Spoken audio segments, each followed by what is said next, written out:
Before the arenas, before the awards. This is b4Nashville Live. Have a question for our guest? Send it to us via Messenger. Here's your host, George Davis. And welcome to Before Nashville, where we introduce country stars of tomorrow to the country fans of today. And we're proudly sponsored by Go-Go Tuners, the go-to tuner for professional and amateur musicians. You can get yours at gogotuners.com. By Heart to Heart Coffee, the coffee that gives back. Find out more at heartcoffee.com. Civvy's Apparel, worn by heroes and made with respect. You can order yours at civviesapparel.com. And last but certainly not least, Three Rangers Whiskey, not for the weak or faint-hearted. ThreeRangers.com is where you go to find yours. And talk about the not for the weak or faint-hearted. We've got a young lady here with us tonight. She is from Virginia originally, and now she's in Nashville. And Yes. a artist, a songwriter. And I'm interested to talk to her tonight because she's only been in Nashville a couple of years, but she's definitely making some waves in Nashville with the music and everything. So welcome to the show, Tracie Lynn. Tracie, how you doing? I'm doing well, George. Thanks for having me, if I can talk. I know the feeling. I do that every day for a living, and you think I'd be able to get through it without bumbling so much, but glad to have you on. As I normally do, I found you on TikTok and also messaged you, I think, through that and Instagram, and we got connected. So that's always cool. I love TikTok and what it's doing for artists. But just some great stuff coming from you because I was listening to your songs today, and we'll get into that here in a little bit more. But I can tell you right now, I'm a very huge fan. Thank you. Yeah, the whole TikTok game, jumped on that like not too long ago, maybe like a year and a half ago when it was the big thing and everybody was doing it. But hey, I'm here for it. It's awesome marketing. And I'm glad that through TikTok, I'm able to meet people like you and to come on shows like this. Well, we appreciate you coming on. So tell us a little bit about growing up in Virginia in the Hampton Roads area. Yeah, so I'm originally from the Hampton Roads area of Virginia. It's actually like Virginia Beach, Chesapeake area. And growing up, I've always been surrounded by music for the most part, mostly on my dad's side of the family. My dad plays, I think now he has like 12 different banjos. Wow. I was in the talent show. My elementary school had a talent show every year. I was doing that. I sang the national anthem at one of the women's basketball tournaments by the age of I was tiny. I mean, I looked like this little nub on the court singing, and I want to say I was like 6 maybe. Wow. Yeah, I was really young. So I've been doing the singing thing for a very long time. Been in and out of the recording studio since I think the first time I ever recorded in a recording studio was, funny story, it was actually here in Nashville, and I was about 11 years old. And my parents knew that, singing was something that it was definitely, that was my future. And they wanted to give me as a little girl, that big experience of going to a real life Nashville recording studio and recording in the studio. And the irony of all of it is the producer that I met then is still my producer now. Oh, wow. Yeah. Yeah. So music growing up, I mean, like I said, it's always been something I've just surrounded myself with. And it wasn't really, people ask me all the time, well, when did you know? And I always say, it wasn't like this, light bulb that just went off in my head. It was more so something that I quickly learned I couldn't see my life without. So yeah, now I'm here in Nashville doing the thing. And yeah. Wow. Yeah. So growing up, I mean, who were some of the artists you looked up to when you were growing up? Oh, well, depends. When I was really little, Britney Spears. But if you want me to be honest. But as I've grown older and learned to appreciate music more, had more an ear for it, I would say Chris Stapleton was always a big musical influence for me. Miranda, Gretchen, Gretchen Wilson. and stuff. I sing country music, and country music definitely has my heart. It's my number one, but I also really love like 70s, 80s rock. It's out after my time, but I mean before my time. But yeah, I definitely have a soft spot for that as well. Is that just from your mom and dad? I mean, they introduced you to I that, or think did you? so. Okay, I definitely think so because Melissa Etheridge, I'm the only one, I think is the title of it, but the chorus is if I'm the only one, what? And it reminds me of my mom being in the minivan in my car seat behind her while she'll probably kill me for saying this, while all of her windows are rolled down and she's smoking like a cigarette and all the smoke is blowing in my face in my car seat behind her, and she'd be blasting the song down like the highway. And Oh, so I think like I directly affiliate that song with like my mom growing up in the best way possible. right. So my parents were definitely, music junkies for sure. So when you're 6 years old, and then as you get older in school, were you continually singing through your, grade school, middle school, high school years? Oh yeah, any singing opportunity I had. Like I said, in elementary school, I mean, I wasn't doing it professionally per se, Hmm. but any opportunity I had to sing or perform on stage, I would do it. I sang I did all the talent shows. I even did plays and like musicals growing up as well. I sang the national anthem at multiple different baseball, basketball games. Hmm. I didn't really when I graduated college, which was in 2017, I moved back home to Virginia, and I had a band back in Virginia, where I had a full-time job, and then I would do shows on the weekends Hmm. with them. And then I knew I wanted to go to Nashville, but I had a very serious boyfriend who's now my husband at the time, who was on board with moving to Nashville with me, but his only requirement was you need to have like some sort of like there needs to be a reason why we're going there. There needs to be an opportunity. And I would try to Right. explain to him all the time, like, you can't like just sit around and wait for an opportunity. Like, I just have to go.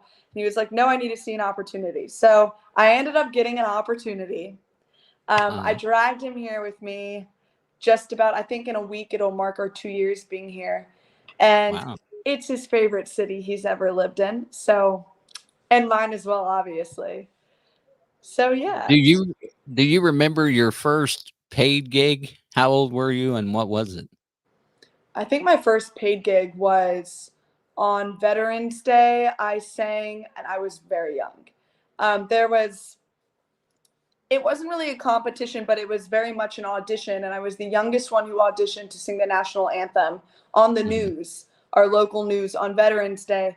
And I won it, which was crazy. So I think I won like $50. Okay. That was like the first like ever paid thing I did. I was probably 9 years old. I was very young. As far as like real paid gigs, like full band kind of thing, I Right. was probably 21, because a lot of the stuff I did was acoustic. It wasn't, and a lot of it was like I do it with my friend just for fun because there's a lot of stuff that does not pay. Oh, yeah. It's kind of like just, oh, here's the exposure. You can do it if you want. We don't really need live music, but if you want to do live music, you can do it, kind of thing. So yeah, I hope that answers your question. Yeah, I mean, that's answered it perfectly right there. So one of the things I got to ask, because I noticed on the wall back behind you, you've got several guitars. Do you Yes, play, or does your husband play? Are those we yours or his? both play. Both. So he's Okay. better than me. Um, we both play. So actually, I'll kind of like tilt it this way. The Oh, first yeah. two are mine. I have the Martin and the Telecaster, and then the next two are his. The Les Paul, and I always forget the term. Hunter, what's the fancy term for yours? No, the Gibson. What is the fancy? What kind is it? It's like a T12 or T9 or something. Yeah, that's what I meant. T5C2. Okay. Yeah, so those are his. But we both play. I'm like mediocre. I do it more so like I enjoy playing on my own time. When it comes to me being on stage, I could play on stage, but I would rather bop around the stage and Right. like own the stage than it's harder to do that if you have your guitar. So yeah, unfortunately, he's better than I am. But we love to like on Sundays, we'll crack open like a 12 pack and we'll just like that'll be our Sunday. We'll jam out, we'll write music and just it's ideal. That's awesome though. Yeah. I mean, that's a way to live right there. I mean, Yeah. you got somebody that you can pick, run, and drink with.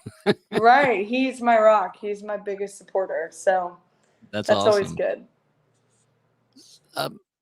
Let's talk songwriting for a minute. I don't know where that sign stuff was coming from, but songwriting for a minute.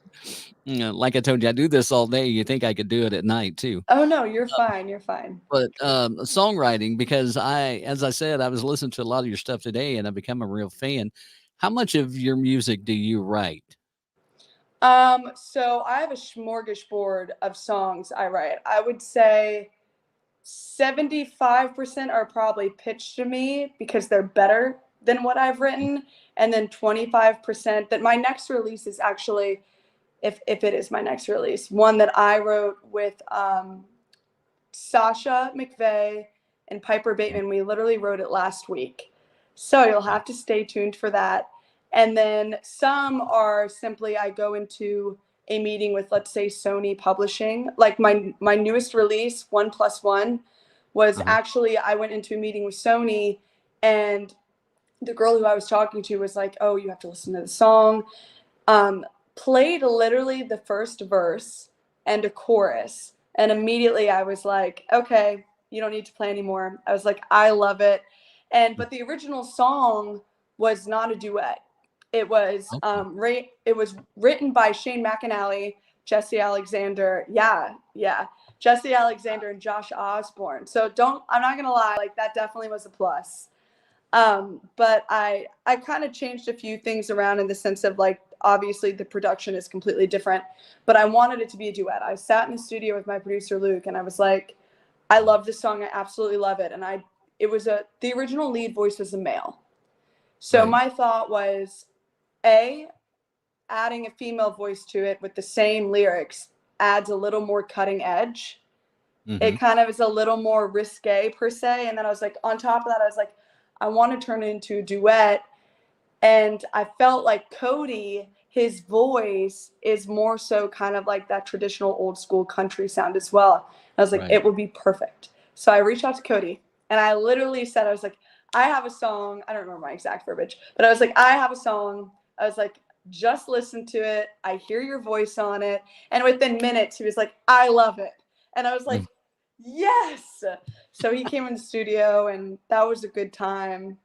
But yeah, I hope that kind of answered your question too. Sometimes I tend to go on tangents and rambles. Oh, I didn't realize that there were, and I don't mean any, no offense, but I didn't realize that such heavy hitters had written that song.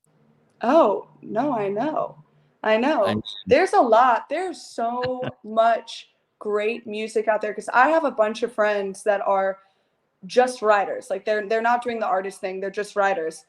And I feel like as an artist, it's so important, and this is just my opinion, but it's so important to be open to cut outside music because you're bringing something to life. And then on top of that, you're working together with somebody else in your same industry. Like, I feel like regardless of what you're doing in the music industry, we all have the same goal. And that goal is to create a hit. You know what I mean? Regardless. Oh, yeah. Yeah. Like regardless of who played on it, who's singing it, who wrote it, who engineered it, like, why wouldn't we all work together? Because I feel like some people are like, oh no, like so against cutting outside music. And I'm like, what? Like, I just wrote a song, but if you pitch me a song that's better than what I just wrote, then of course I would love to give it life. I'd be crazy. Or some songs just sit on a shelf for like years and years and years and years and just never get picked up. Right. So I feel like that's one thing that I find to be really important. It's to be open to doing that.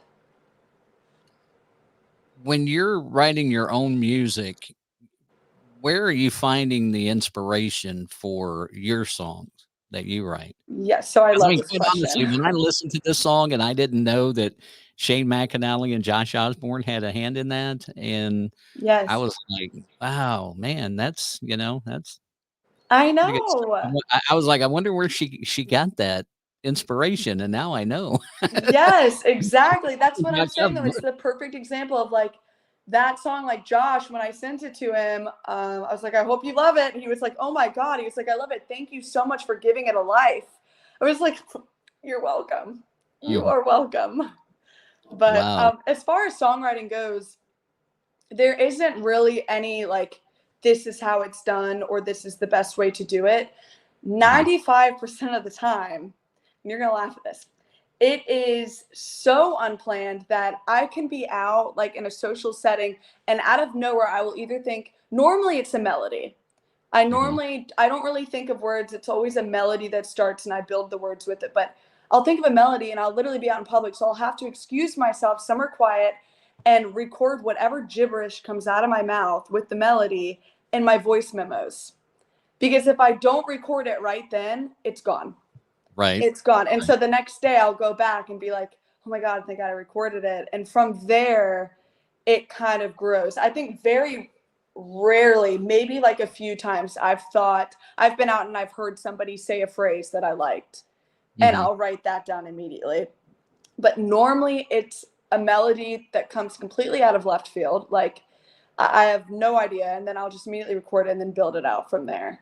But yeah, I mean, there really isn't a process other than when you have that melody and the big bulk of the song, you just sit in a room with some people that feed off of you well and you all vibe well and you turn it into a masterpiece. Right. Well, and I was watching a buddy of mine that does podcasting as well, and he had a episode up today, and the artist he was interviewing was talking about one of their songs and said that the inspiration came from a sign that they saw inside of like Hobby Lobby Yes, that it's so said random. It's so "Giddy random. up," and so they thought about some. It was a female, and she thought about something that her grandfather had said that was kind of a get up, dust your boots off kind of thing, Yeah. you know. And then she got the actual melody, or may have even been the chords or whatever, three chords out of a Willie Nelson song. And that's the she put that in there as far as the music goes and or the melody, and I was like, wow, you know, I know. It's I so know. strange. And it always happens when you're not planning for it to happen. Like a big time when it happens for me as well is right before I fall asleep. Mm, Right before, like I literally have woken my husband up before because he'll be watching a movie and I'll fall asleep or he'll think I'm asleep and all of a sudden I'll sit up and I'll like record something on my phone. He's like, "What are you doing? It's so weird." He's like, "I thought you were asleep for the last 2 hours." And I was like, "I think that I was, but I have to record this right now or I'm gonna forget it." He's like, "It is right. the strangest but most interesting thing." This came to me in a dream, and I've got to put it out there. Yeah, I know. Yeah, I'm not. It's when you don't, if you, somebody were to like plan, be like, okay, you're gonna come in on this day and we're gonna write a hit, Hmm. unless it was with like some crazy really really like top-notch writers. I think it would be really hard for me because it unless I had like, I mean, something that doesn't come from a previous idea, like from the ground up, no previous ideas, because I have a whole notebook of songs that are like, some of them are just literally the choruses, some are just melodies, some are like one verse and I still have to just a smorgasbord. But if someone was like, hey, we're not using any of that, I want you to come in on this day, clean slate, no previous ideas, and we're gonna write, I'd be like, oh God, I don't know if I Wow. could do that. Do That's do you like find that? I mean, have you met anyone that could just walk into a write and sit down with no inclination of what they're going to write, and they walk out with a song? I'm sure there are some disgustingly talented writers in this city. Like I unfortunately am not there yet. I will say I feel like my ear, and everyone's different, but I personally can relate more so to a sound than I can a lyric. Like if I hear a specific guitar riff that it'll Mhm. just like slap me across the face. I'll be like, yes, I love it, love it. And then if I hear lyrics, I don't really relate to lyrics unless they're super, super like narrowed down to a specific situation that I've experienced, like detailed Right. wise. But for the most part, I'm way more involved with the sound. Like when we bring the guys in, like the session players, to cut my songs, I am there from start to end the entire time. I'm so much more of a sound person. You have people, some people are really lucky and they're both. But what I've learned from living in Nashville, most people are either lyricists or they're like sound. And so Right. I'm learning to be a better writer, but I will say my heart is way more with the way something sounds. Hmm. And my friends were like, I don't understand. What does that mean? And I'm like, okay, to put it in perfect example, have you ever listened to a song that you just absolutely love and it's going through your head all day, gets stuck in your head, you love the song, but when you sit back, you actually don't really know the lyrics or what they mean? Right. That's because you're relating to the way it sounds, not lyrically. And they're like, oh my God, you're right. And I'm like, yes.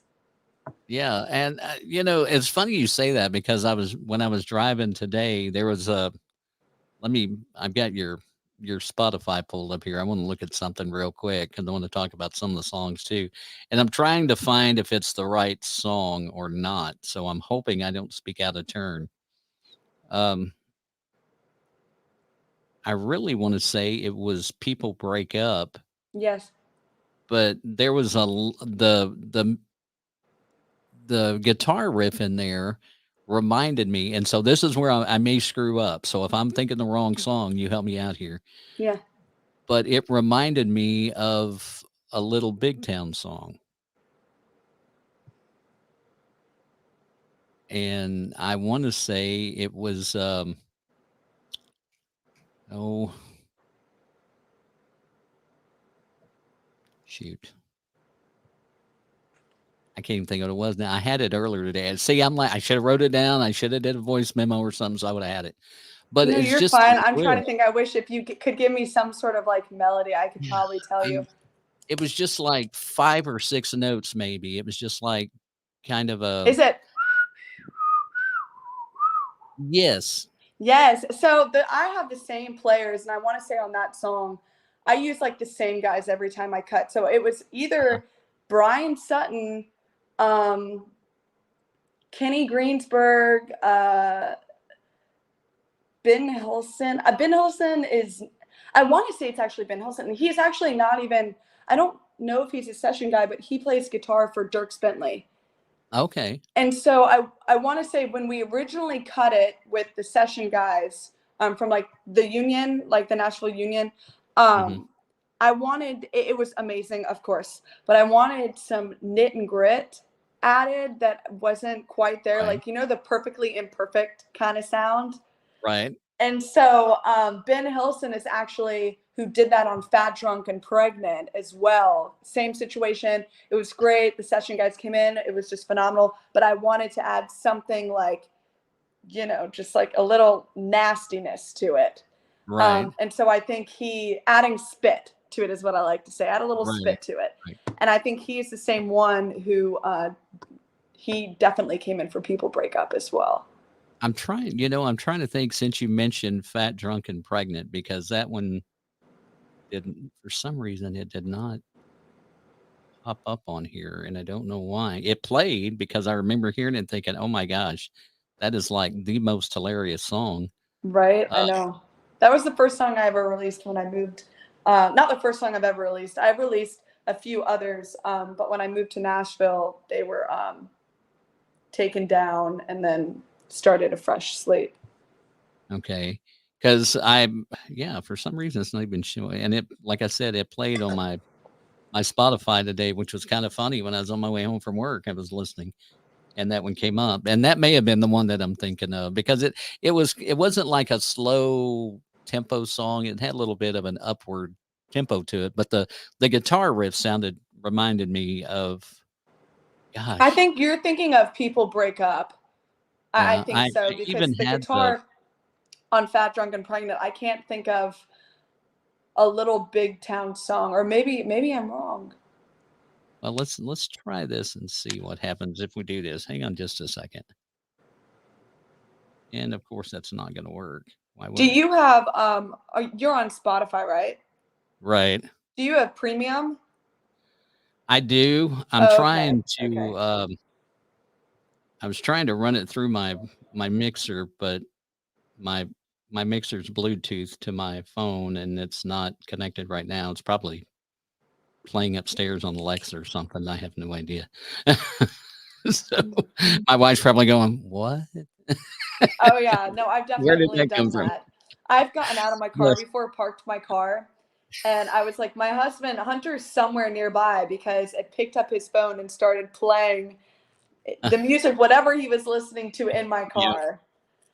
We have that because we have our daughter will play something in her car, like she'll be going to St. Louis or somewhere, and we're out on the patio. We have an Alexa in the house and one on the patio, and we'll have it going. And then all Yeah. of a sudden it just changes to like something I've never heard before, you know. Oh A yeah. lot of times, I will say this, a lot of the stuff she likes is Morgan Wallen. So I mean I can tolerate it. But then there's Uh-huh. some I'm just going like, this is like not no. Yeah, no, I gotcha. I hear ya. Just not. But uh, I gotta say, when I was listening to Fat, Drunk, and Pregnant, I was like, oh my gosh. Did you write that one, or was that No, just one of so those that that, one I had in my pocket like 5 or 6 months before I even moved to Nashville. Sarah Turner, phenomenal writer. She's also one of the writers on People Break Up as well. Mhm, Um, I just knew with that one, like I was saying earlier, when I moved here, I had other music out, but I cleared the slate because I didn't really. I've been coming to and from Nashville since I was like 11 years old, but right? I didn't have like a foundation as like an artist here. Like I didn't have my name wasn't out in Nashville, to say the least. So when I moved here, I knew I had a decent amount of songs, but I didn't have one that really set the foundation well enough to like for all the listeners. Like I knew I'm jumbling my words. I knew whatever song was going to be the first song I released when moving to Nashville, it needed to set the line, the bar straight, pave the road Mhm, of who I was as an artist and what was yet to come, right. basically. And that song did it better than anything I could have whipped up. Like Yeah, it was just so and the funny part is when I sent it to Luke, my producer, I was like, this is the song, and it's called Fat Drunk and Pregnant. So he, without even listening to it, he was like, I'm not gonna cut a song called I'm not gonna have my name on a song called Fat Drunk and Pregnant. And I was like, no, I was like, just listen to it. Like, and he was like, okay, fine. And at this point, I'm like, okay, like I just lost whatever, relationship I have. This guy's not gonna want to work with me anymore. He thinks I'm like this crazy, outlandish person. right. Within like 5 minutes of me sending it to him, he must have listened to it immediately. He texted back like in all caps, like, I love it. And I was like, thank you. So yeah, no, I'm like, I still to this day, and artists aren't supposed to have like a favorite song, but that one is definitely probably like one of my most favorite I've ever put out, I've Yeah, ever cut like vocals on. It's just a great song. I think it kind of goes to a place that not many females in country music would go to. exactly. Yeah, so Yeah. that was like, I was like, yeah, I think it's perfect. I don't think I have anything up my sleeve right now that's even more perfect than that. And he was like, no, I It love it. it struck me as if I had to make a magic potion out of that using females from country music and not even country music, I would have to say it's a little bit Miranda Lambert, Hmm. a little bit Shania Twain, and a splash of Minnie Pearl because of the comedy of it. Yeah, okay, so my producer always, when he describes me before we go into meetings, like if we're going into a pitch meeting somewhere and they want to know, okay, tell me a little bit about her, like what's her style? He's always like, think redneck Shania Twain. And they're like, okay, I think I have it. And they're always like, okay, we'll send a song, like which song? And they're always like, my team's like, well, which song should we sing? I'm like, anytime you ever pitch to anybody or anybody wants to send me songs, but they want some direction, send them Fat, Drunk, and Pregnant. Right. And so some people get a little thrown off by it because, like I said, like I feel like there's definitely, most definitely, especially in country music, there is this mold that like a lot of females are expected to fit within, or not mold, boundaries per se. And Okay. like, so what a female in country music can sing is a little bit different than what a guy can get away with. So that's why I was like, you know what? If I'm going to go there, I'm just going to go there right out the gate. Right. Yeah. And quite honestly, if you listen to the lyrics of the song and you think about what you just said about the difference between males and females in Nashville, it's almost like you're saying that, only you're making kind of a Exactly. tongue-in-cheek song out of it.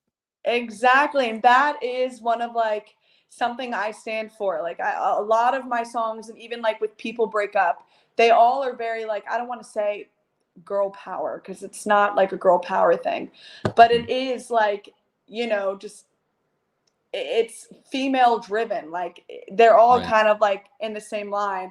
And that's why, have you heard All Go South? Yeah. Oh, yeah. Oh yeah. So my Yeah. buddies, Jeb Gibson, Smith Onquist, and Forrest Whitehead were writers on that one. And my main reason was I feel like a lot of country music nowadays, first of all, and this is nothing negative towards any of it, it's not as country as it used to be. It's Right. very, very pop influenced, which is fine, and I'll listen to it. Um, and nothing against it, but this one I found to be like just cutting edge for like a female to be singing these words, and it's just more this like country rock dynamic, like, oh, have one too many, it's all going to go south kind of thing. Like Right. once again saying things that are like you would think a guy would say. Oh, yeah. And it's like, no, I say and do the same things you do, so why can't I sing about it?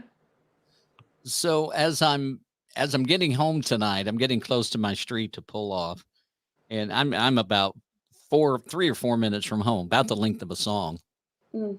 And a song comes on, and I'm not sure if this is the title or not, and I'm hoping it was you because I'm listening through my phone and it doesn't give me who's singing, but it was 99 bottles of beer on the wall was like the intro. Was that you? Oh yeah, so I added that onto it. That was not even originally onto it. That whole intro, I Uh-huh. literally was sitting, and I remember this. I was sitting at Buffalo Wild Wings because my husband and I like to go to Wing Tuesday. Uh-huh. I was sitting at the bar. I had like a glass of wine down, and we were planning on submitting it for distribution. Like I think this was on Wing Tuesday, and we're submitting it Thursday. So it just hit me. Like I told you earlier, when this stuff just like slaps you across the face out of nowhere. Right. And I was like, oh my God. I was like, what if we added the original like 99 bottles of beer on the wall? And then Uh-huh. immediately like it got shut down from all different directions because it was like, no, you don't own that. Like, I don't know. Is that public? Can we use that? Is that opening a can of worms? What does that look like? So I sent it to Luke and he was like, same reaction. He was like, I don't know. Like, I was like, okay, let's find out if it's public. Within minutes, found out it's not public. The next day I got in the studio and cut that entire intro and slapped it on there. I was like, yep. I was like, I feel like it definitely needed that. Yeah. Yeah. And And and it just that's another one where once again, singing about drinking beer at a bar, like Mhm. most females are kind of more like, he broke my heart. And don't get me wrong, I like those songs too, but it's just kind of a male driven song, but a female lead on it. Right. So yeah, I think my next one is going to be more so a banger as well. I don't know why. I had an interview earlier, and one of the questions I got asked was like, is there a reason you do like slow, fast songs? And I was Mhm. like, yeah, I feel like, the contrast. I was like, but ultimately, I don't know why it is, But as an independent artist, to have that breaking in song, like that #1 hit, it's harder for that to happen if it's a slow song. Oh yeah, absolutely. Yeah, Absolutely. and I'm like, I don't know, because my parents are always like, "Can you release a ballad? Can you release a ballad? Your voice is so good on ballads." And I'm like, I know, it just once I break in fully, then I can release whatever I want. But like right now, it's harder to have Right. one really take off that's a ballad. Yeah, I was and talking about the ballads, your whiskey, which I had to look that up for a second. That was to me, that showcased your voice Thank and you. very well, and it gave a lot to um and if I'm remembering it correctly, and I'm pretty sure I am, it gave a lot of nods to traditional country, just the sound of it. Yes. I So think that's sound one that had like wise, dobro and the mandolin in oh, it. all of it. All Yeah. the things, all of my favorite things. And the guy who does all of that on every single one of my songs, his name is Gideon Klein, and he is Mhm. phenomenal. He's absolutely phenomenal. He did all of that on 1+1 as well. But my sound inspiration for that song was very much Whiskey Lullaby. You know, Okay. Alison Krauss and Brad Paisley. Right. I Brad was like, Paisley. Yeah. I want that timeless, just like when people hear it without even hearing the words, I want people to think like, feel the emotion, like the sadness of like maybe Mhm. being alone in your house while, this other person is out chasing their vices, whatever it may be. And I think the most important thing about it is a lot of people listen to it and they're automatically like, oh, it's about alcohol abuse. And I'm like, well, topically speaking, yes. I was like, but really, I was like, the alcohol in this song can be anything. It can Mhm. be someone's work. It could be it could be video games. I don't know, somebody's addiction essentially. Um, Right. and that way it kind of opens the door for it to be more relatable for people who may not necessarily have dealt with alcohol abuse. But yeah, that's a lot of people's favorite. That was one of those songs when I first heard it. It was, I mean, and country music does a lot of this, and I think people that listen to country music and really listen to it, not just have it as background, understand that there are certain things in life that are kind of go hand in hand. Like 4x4 trucks, fishing, going out and mudding and playing around in the mud and drinking. I mean, that's all stuff that is like the country lifestyle. Mm-hmm. And it's not it and some people, yes, it could be it is an addiction. I'm not gonna say it could be, but at the same time, that's just a part of country as far as the lifestyle and the music.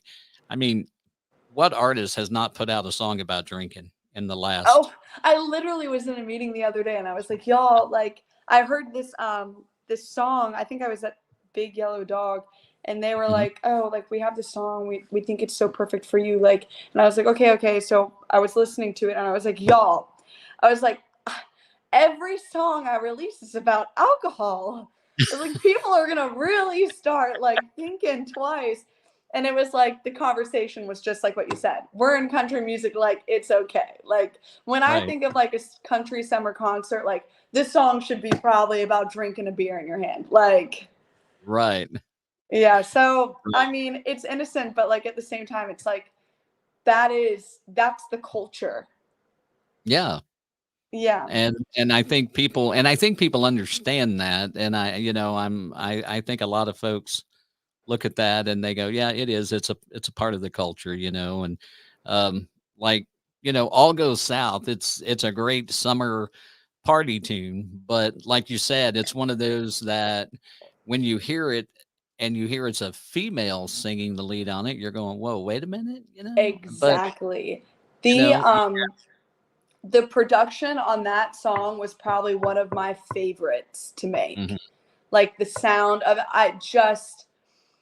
I don't know if when you listen to it, it's one of those where I'm like, do not listen to it over your phone and do not listen to it over your laptop. You've got to listen to it either in your car over a good sound system because the mhm, drums in the beginning, I told Luke while we're making it, I was like, I want them, and this may or may not make sense, but I was like, and you'll probably go back and listen to it after this and you'll hear what I'm saying. It sounds like the very beginning until basically the chorus drops. It sounds like a rabid animal that's in a cage, and it's like boom, boom, boom, boom. And then it's like all of a sudden this animal is like itching to get out, or like a bull at like PBR behind the gate. Right. And all of a sudden it's out. And it's like this animal like just freaking going crazy. And so that was what I wanted. And like if you listen to it over the phone, you can't hear like any of that. Right. But oh yeah, you should hear it live. Oh, It's so good live. It's so good. I'm I just hoping I like get the opportunity to sometime. I know. Yeah. It's one of those. It slaps. It's an awesome song. Now, you're kind of crazy. Is that right? Good kind of Good kind crazy. of crazy. Good kind of crazy. I'm sorry. Oh. That one's another one that was kind of, as I'm listening to it, of course, like I said, I'm not seeing the titles of the songs, and I've worked in radio for almost 40 years. So I've gotten really good over the years of picking out what the title of a song would be. Unless by some chance they just totally leave it out of the song. And I was listening to that and I'm going, yeah, that's good kind of crazy. And I can see that. Yeah, that one actually, of all my songs, that one hands down has blown every other one out of the water in the nicest way possible. But like it hit, I think across all musical platforms, it has over 1 million streams. And then it hit #1 on Radio Disney twice, which was super awesome because it wasn't even like it hit #1 and the next week it was still #1. It hit #1 and then literally a month later, I got notified again that it had hit #1 again. And I was like, yes, oh my God. So that's why I actually got this tattoo. It's my only tattoo I have. But I was like, my parents were like, do not get a tattoo. And I was like, y'all, love you guys, but I'm a little too old for y'all to think you have any say in what I do with my body. But thank you. I will respect your decision and respectfully still get it. But I wanted a treble clef for a long time, but I was like, I know I need a reason to get it. And the thing I really liked about it is like, okay, I get this, and then people ask, and then it gives me an excuse to tell them why I got it, because one of my songs hit #1 on Radio Disney twice. So yeah, that one did crazily good, and then unfortunately, Radio Disney, I don't think they're around anymore. Radio Disney Country. Yeah. I think the whole thing shut down because I had some friends that were. Sorry, I think I'm sitting on my in-ear wire here. Oh no, you're fine. I tried to move. It was like, oh, you're not going anywhere. But a couple of my friends actually worked for them, and they lost their job. And I thought, man, that really stinks. I But I mean, you know. got good kind of crazy. You got over 3 million streams across all platforms, is what this says. But I mean, you got just on. My phone keeps going on, so I have to keep. Oh no, you're fine. You're fine. It's kind of crazy right now. Just on Spotify is almost 800. I think it's almost 800,000. Yeah, 798,000 plus. And the next closest one is People Break Up with like half of that much. Yeah.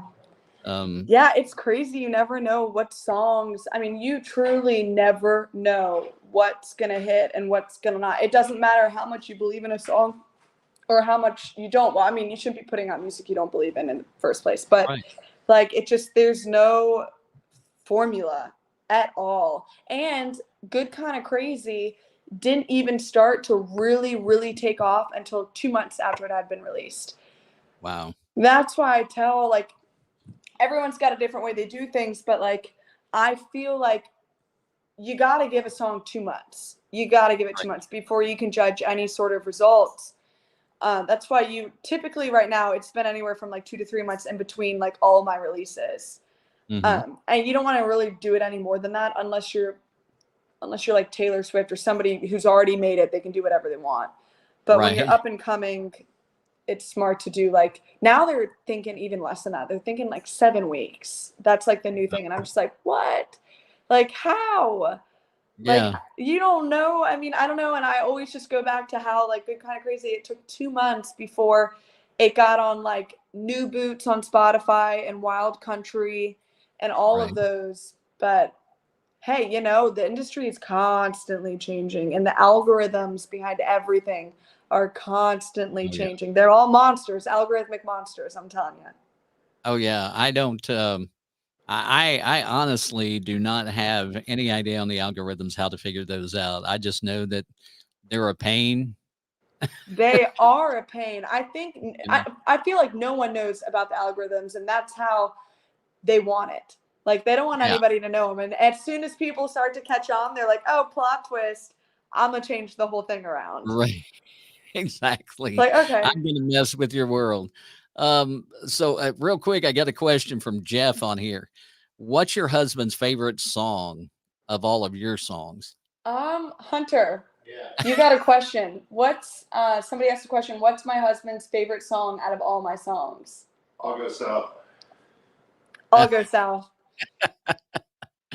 It's just such a banger. It is. And it's like one of my favorites too. Like, not supposed to have favorites, but I love all my songs for all different reasons. There's like different reasons behind I love all of them, but that's your answer, Jeff. I'll go south. And when you pick one as your favorite, it's like choosing your favorite child. It is. They all have like their specific reasons why I love them. Yeah, it's great. I mean, and the new one, 1+1 is, and I'm sorry, does it say on here who you're singing that with? Cody Purvis. Yeah, that's what I thought. I thought it was Cody Purvis. Some reason, I don't know why I forgot that. But, it's okay. He's a good friend. I mean, he's also an independent artist as well. Oh yeah. Yeah, and we're kind of like career-wise, I feel like we're in very similar stages of our career. Mhm. And so that was good. I think, and I'm not really sure what it looks like, but if you're an independent artist working with like another artist that's on a label, I think it can be kind of dicey. I don't really know what goes into that, but I know, I don't know. I don't know the details, but anyways, Cody was perfect. Yeah. His voice is just like a goose chilling when you hear it on the record. It fits it so well. And as a matter of fact, why don't we'll play it real quick. We're going to play the whole song. Okay. Got some people on. That'd be cool to let them hear it and kind of give them, what it sounds like. And keep in mind what Tracie said earlier, when she got this song, it was not written for a female lead. It was written from a man's point of view. Yes. Mm-hmm. So keep it in mind. Keep that in the back of your head as you listen to her parts on this, because I'm telling you right now, if ever anybody took the statement, make it your own, and absolutely did that, she did on this song. Thank you. So this is Tracie Lynn. It's called 1+1 with Cody Purvis. It's before Nashville.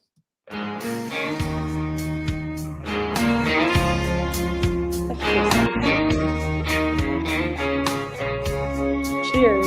You had one, how you been? One happy hour, one lonely Saturday night. You mix one Crown and Coke, one whiskey sour, one flickering neon light. You take one old thing, then you leave nothing. That same old look, yeah. You know that one plus one equals 2. Lips on bottles ended up on skin. No matter how you do the math, yeah, it always ends. 1 plus 1 equals 2.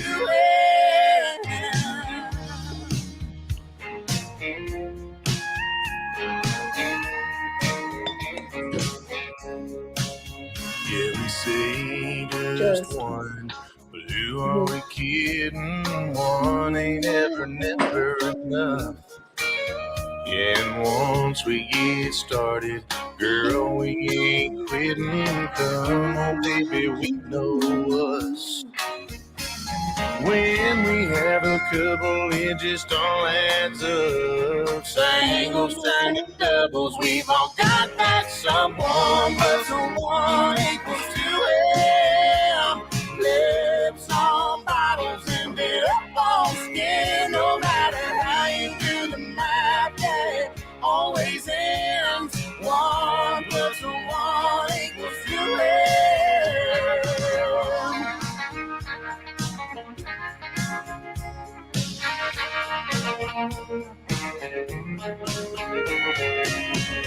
There it is.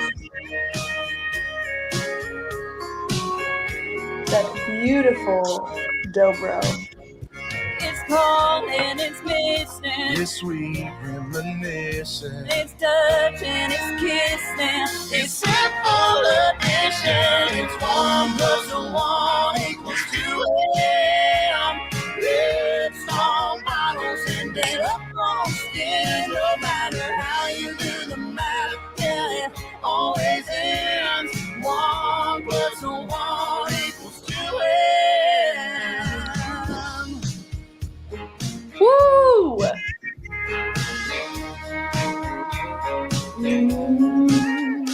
It's 1 plus 1 equals 2 a.m.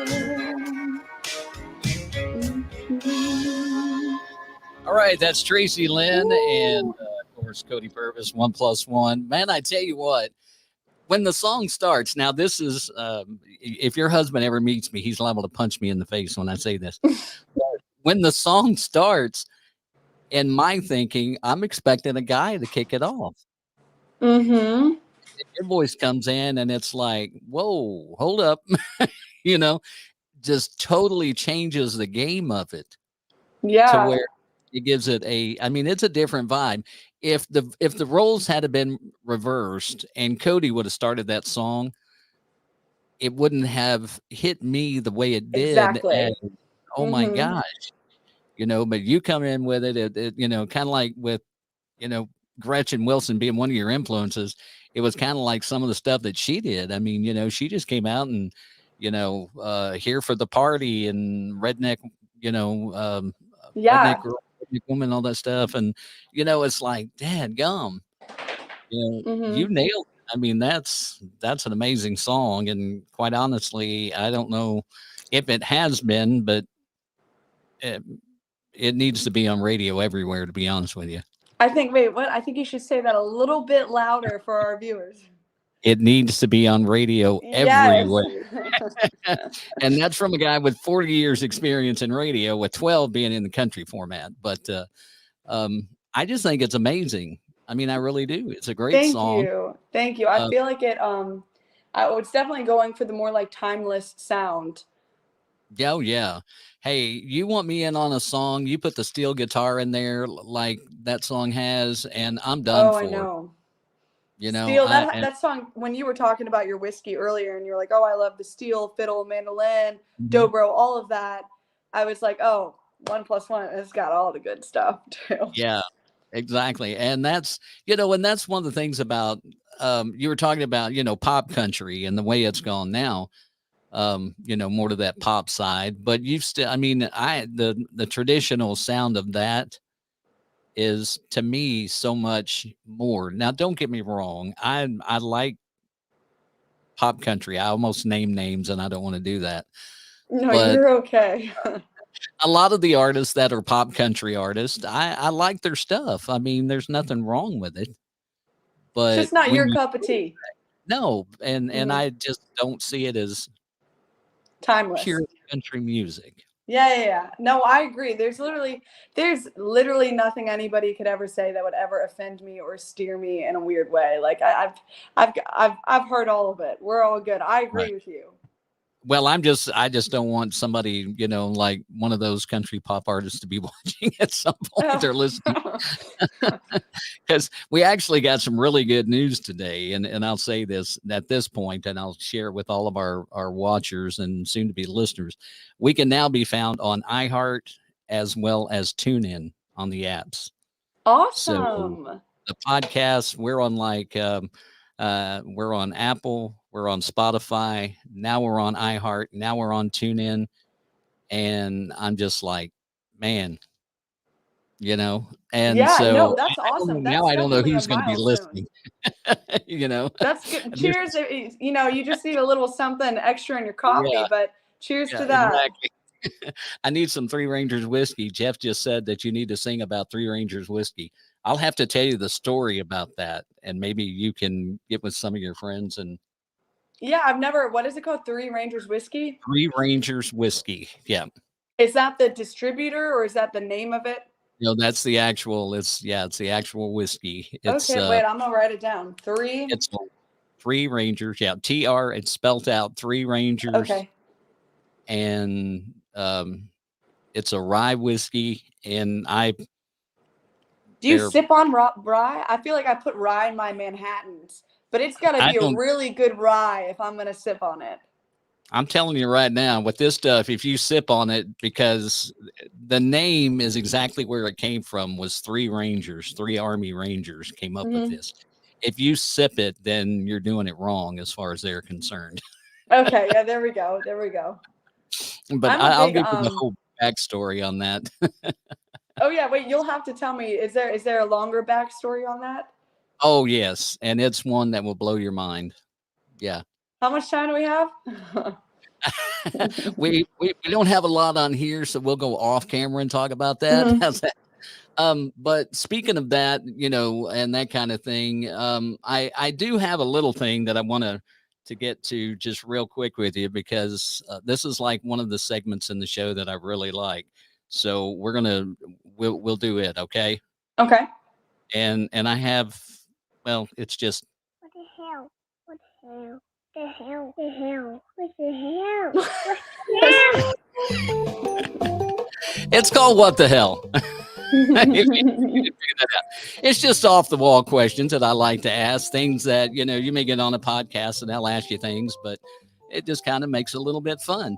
Yeah, hit me. Here we go.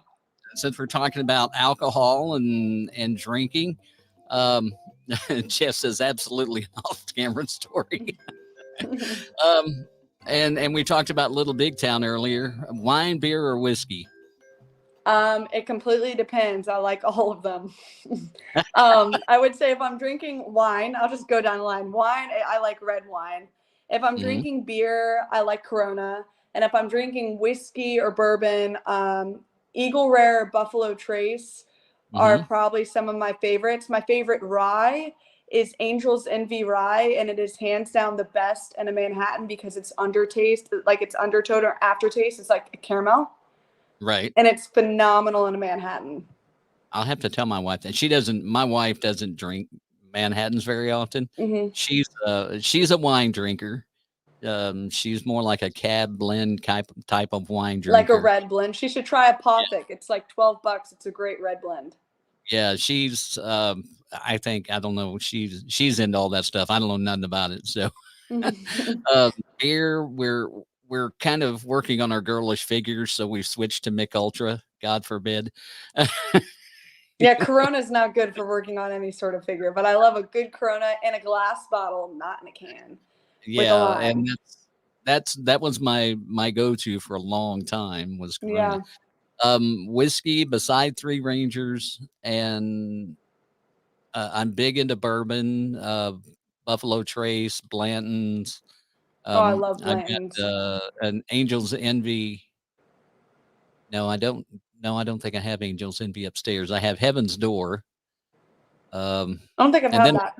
Or from like a local store, and it's like a hand-picked barrel type of thing. Fine. They don't do it or anything, but they picked out the barrel and named it after them. But I love a good bourbon. I love a good old fashioned. I've even had one that I'm going to try to make using Three Rangers. That's called a cold fashion, where you take cold coffee, like cold brew coffee, and mix it. And I'm going to try that and see how it sounds. And you'll have to let me know. Yeah, because the guy that handles all their distribution, his name is Dale Sizemore, and Dale and I are real good friends, and we were talking about that, of naming it, changing the name from a cold fashion and name it something else. But again, I don't want to, that may be a trade secret. We don't want to give that away just yet.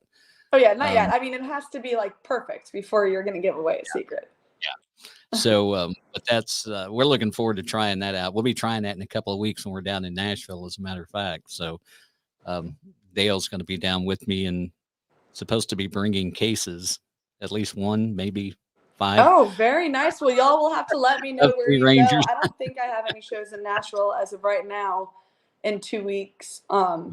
I know I have one coming up in South Carolina, but not in Nashville unless it's a showcase. Showcases Yeah. I normally find out about like pretty last minute. Showcase is like where you go up and you perform 3 or 4 of your songs full band. But Yeah, you'll have to keep me updated. it's during Country Radio Seminar, which is coming up the 22nd through the 23rd through the 25th. But we're going to be there the 22nd through the 27th. Oh, I was thinking that they weren't doing that this year because wasn't it all canceled last year?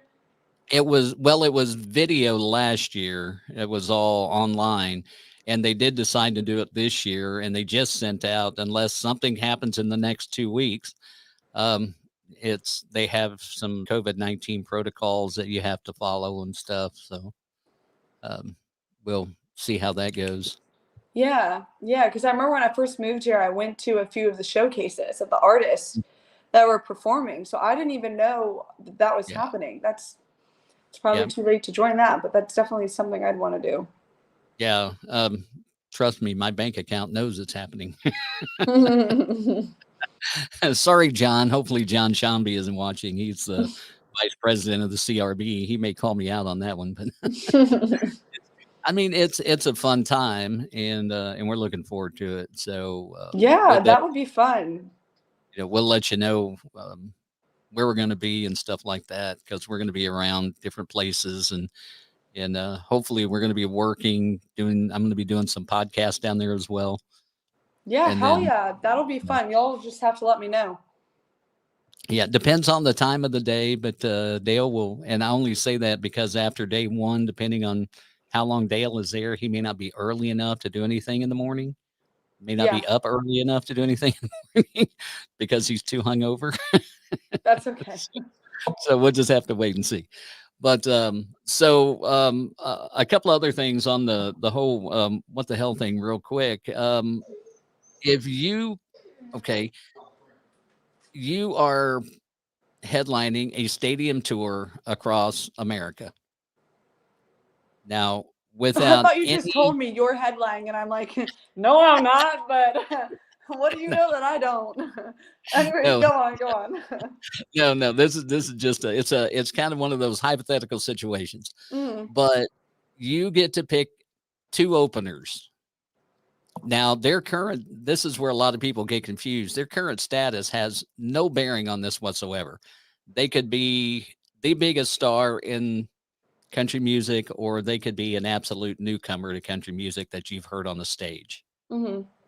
So you can pick 2 openers to go with you on this headlining tour. Who are you going to pick? Miranda Lambert and Gretchen Wilson, females.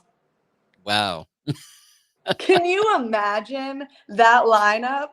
Oh my gosh, that would be a hell of a tour. Yes, it would. That it would. I would pay money to see that without a doubt. Absolutely. So the next thing on this little what the hell spiel here is everybody loves pizza. What are your 2 main toppings on a pizza?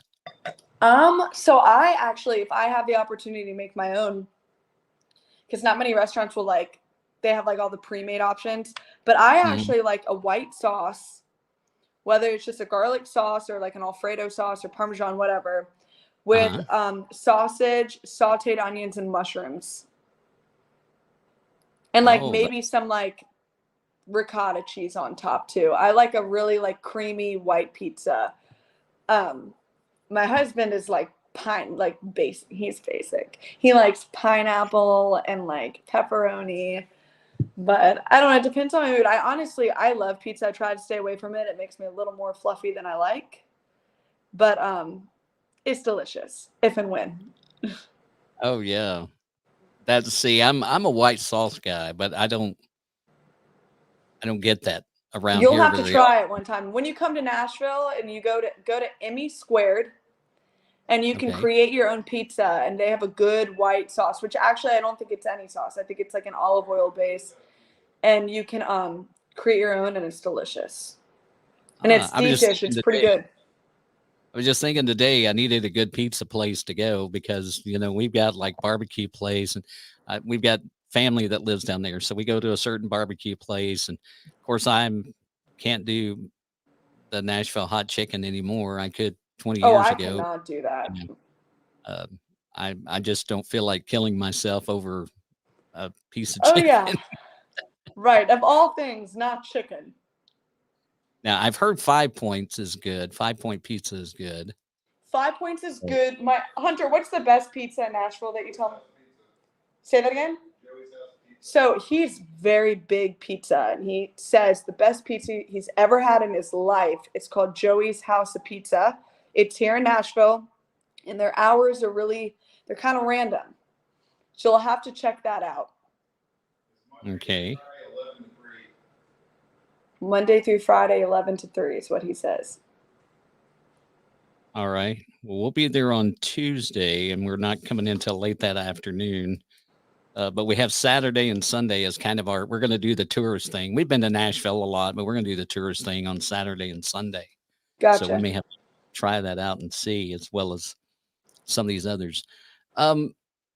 So what now, real quick, I wanted to hit this too, because this is something that I really find funny about what you do because on your TikTok, a lot of what I've seen lately is if you don't like country music, and then you have some little something below, basically you tell them, pack your shit and get out. Yes. I'm trying. I'm so glad you're saying this right now, because I'm trying to make it a me thing. Like, Right. It's going to be a Tracie Lynn video, because it's kind of like, if you don't like it, I don't need you. Keep scrolling. I'm going to give you a forewarning. Like, please do me. Let's do us a favor. You just keep scrolling. I tell you, a good one would be if you, and this just came to my mind, just right then and there. But Jeff Dunham, No. the ventriloquist, Mm-mm. he has this. He makes all of his own characters, puppets, dummies, whatever you want to call them. I don't want to, again, any ventriloquist out there, I don't want to offend any of you, but he has this one, and gosh, what is his name? It's the old guy. Man, crap, his name just left me. He has one that's like Peanut, that's like this whole like meth head purple something or another. He's just real jittery. And then the older guy, man, what is his name? Gosh, I can't remember. But he has a thing that says, he's talking about being a Walmart greeter, and he's like, "Hi, welcome to Walmart. Get your shit and get out." And I'm thinking that would be a great duet for you to do. If you don't like country music, and then he pops up on the screen. Yes, that's a good one. Does he have a TikTok? Yes. And what's his name? Jeff Dunham is his name. D-U-N, I think it's H-A-M. Yeah. Because one of his puppets. I'll have to look him up. I think, what do? You duet it, right, on TikTok? I'm pretty sure you can duet it. See, there's a sound, and you can duet it on TikTok, and that would be hilarious. Yeah, I'm so glad. I'm seriously so glad you said that, because I'm trying to make it like a staple thing. And also in doing that, it really does, like, it filters through quicker. And the people who actually like country music will listen. And then even people that don't like country music are like, what the hell is this girl about to say or do? Like, right. Yeah, a couple of my friends, Hank, who is a guy I went to school with, he's a police officer. So thank Hanky for your service. He's actually, I'm not even going to try to say it, because I think I know what his position is. I believe he's the chief of police in Dexter. He was a detective over there. But he and Brian, it's Walter is the guy's name, the puppet's name. If you look Walter up, you can find that.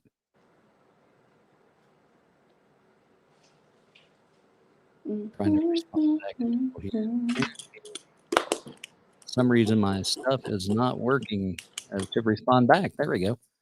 But so what are you looking toward the rest of the year? I mean, musically, what are you thinking of for? Like the music or singles or things like that? What are you shooting for? So I always like to tell people when they ask me, like, what are things, like, I feel like anytime anything is ever confirmed in this industry, it's never really confirmed. Like, whether that's a release date. I mean, up until you literally submit it for distribution, like then okay, that date is confirmed. But like show dates and everything, it's like it can be confirmed. So, but that still doesn't mean that it's gonna actually happen. Like stuff is just chaotic all the time. But my plan is to have an entire album released by summer. And essentially what that album will consist of is I'll take everything I previously released, package it up with 2 or 3 unreleased songs. Okay. And the goal was that was actually supposed to happen in the spring, but a few things came up and it didn't end up happening. So right now the goal for that is the summer. And then as far as shows go, I have a handful that are still up in the air. They're just not fully confirmed, so I haven't announced them. I know for a fact I have a handful of shows coming up in South Carolina. And then I want to say I definitely have a show in May. I have a really exciting show at the end of May. I just don't know if I'm allowed to announce it. Okay. So I have to figure that out, and you'll have to stay tuned on that. But it will be in Virginia, and it's very, very big. It will be an arena. Oh. So, yeah. See, you're already obviously I'm headlining not the your headliner, tour. I but wasn't that far off. say that again.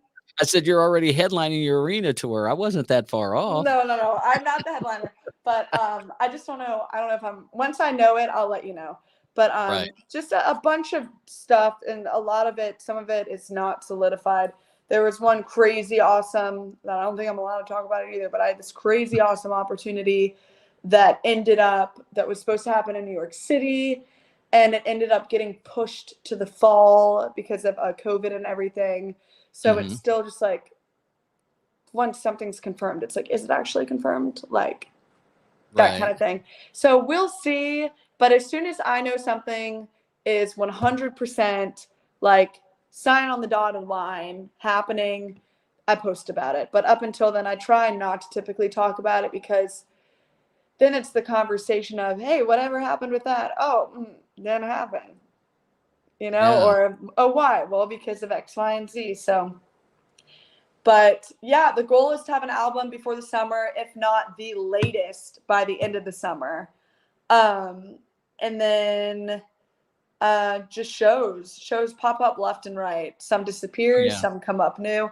And the thing with like shows is sometimes you don't even know. Half the time I don't even know I'm performing a show till like 3 weeks before. That kind of messes up a schedule, doesn't it?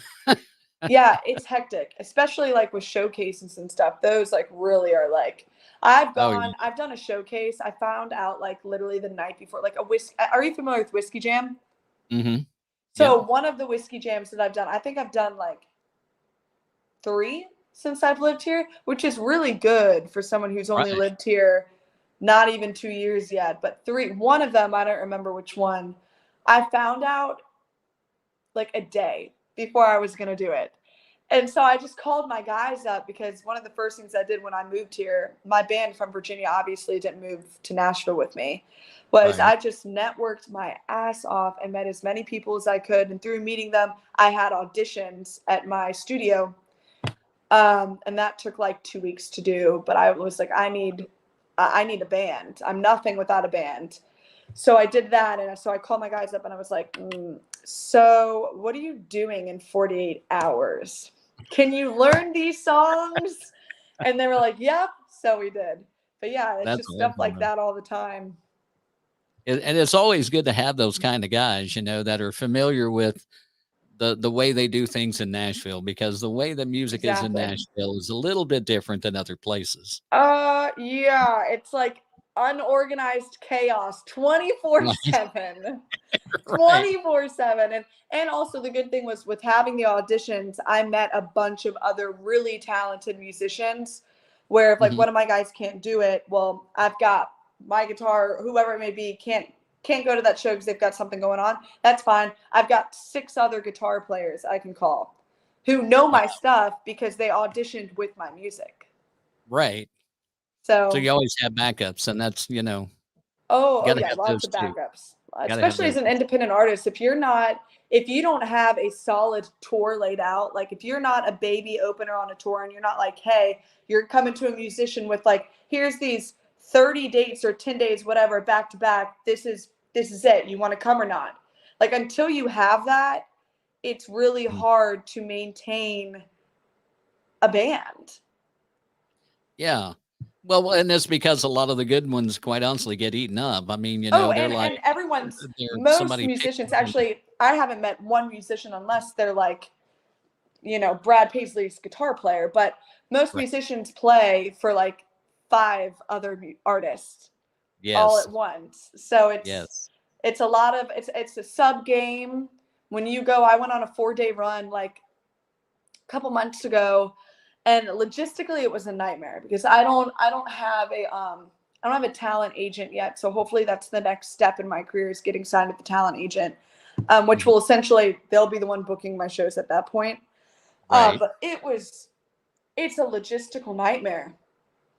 It is. It's so much logistics, and it's like I just want to concentrate on getting up on stage and killing the performance, not all the logistics behind it. But you know what? It's part of the ride. It's part of the ride and what I'm doing, and I'm learning a lot in doing it. But it's hard. Yeah, and every musician is a business. I mean, you're all your own business, and Exactly. so you have to learn that, that side of it. And the thing is, even if you sign with a talent agent, it's always good to know that stuff in case something happens that that way Exactly. you understand what's going on, I guess is more what I'm trying to say. Exactly. That's what I tell to people all the time. And nothing against, these artists who are, getting overnight deals from whether it's TikTok or whatever, not necessarily overnight deals, but, blowing up in a very short amount of time, is there's not a foundation there. So you get hit with these like obstacles and these bullets, and you don't know how to handle them at all because you haven't been, through the ringer and doing this from the ground up. It's a matter of just not having a foundation. So that is something I'm glad that I'm gaining, is a really, I've been hit with so many different obstacles. I can't even begin. I could write a book about it, but we won't go down that path. But yeah, I just think it's important. It's important. Like, you start working for a big company. I think it's important to start out sweeping the warehouse of that company. Right. You got to know the bottom floor all the way up. So you have to know, what it takes to, for booking, and, how to negotiate, because you're going to run into that. And I mean, there's just a whole list of stuff that you have to know when you get into that kind of thing. If you're going to do it yourself, and it is much easier if you have somebody that you can go to and say, here, you do it. I don't deal with it. You do it. Yeah. Wouldn't that be really nice? Yeah. And once again, I'm not saying anything like negative at all about people who have had that awesome opportunity of like blowing up in a short amount of period. I'm just saying that like, I'm actually, as much as stressed out as I get, I'm thankful for, the bumps in the road that I've had to hit and get past to be where I am now. Right. Absolutely. Yeah. Well, and just social media. I mean, we've already talked about you being on TikTok, and I mentioned that you're on Instagram.